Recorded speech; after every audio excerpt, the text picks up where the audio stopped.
Dnes mal Opel na Slovensku veľký deň. Novinárom totiž ukázal novú Astru. Mali sme k dispozícii viaceré motory, farby aj výbavy.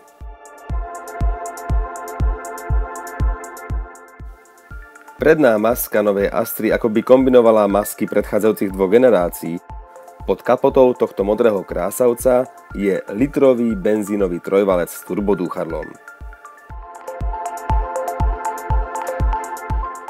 Zadná náprava jednoduchších motorizácií je jednoduchšia.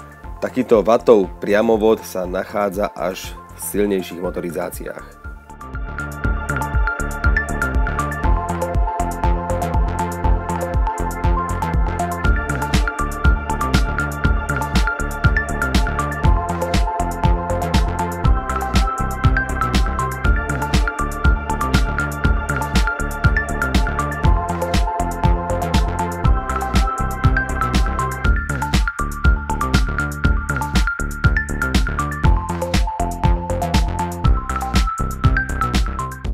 Na zadných sedadlách tejto skutočne vysokej výbavy nás prekvapili tlačidlá vyhrievania.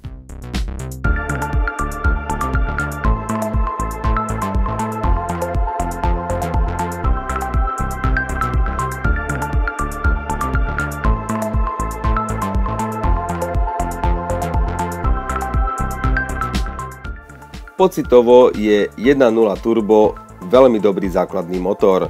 Spomeňme ešte základné parametre, napríklad zrýchlenie z 0 na 100 za 11,2 sekundy alebo výkon 105 koní či 170 Nm.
Táto základná litrová Astra s litrovým turbomotorom benzínovým je naozaj dobrý základ. Lepší než tá 1.4 predtým. Ak je naozaj tak odľahčená, ako sľubuje Opel, pretože marketing znesie naozaj veľa, tak sa s tým aj lepšie jazdí. Aj plynulý ťah od spodu. Samozrejme, pri vyšších rýchlostiach a vyšších otáčkach už je ten rozdiel medzi litrovým turbomotorom a klasickou 1.4 menší, ale otáčok sa aj tak nesmiete báť, pretože na rozjazd treba ten motor trošku lepšie vytočiť, než možno očakávate, alebo než je tomu napríklad s 1.2 TSIčkom, alebo aj litrovým EcoBoostom od Fordu. Ten je podľa mňa trošku vydarenejší. Tak či onak, dobrý základ a nová Astra sa mi veľmi páči.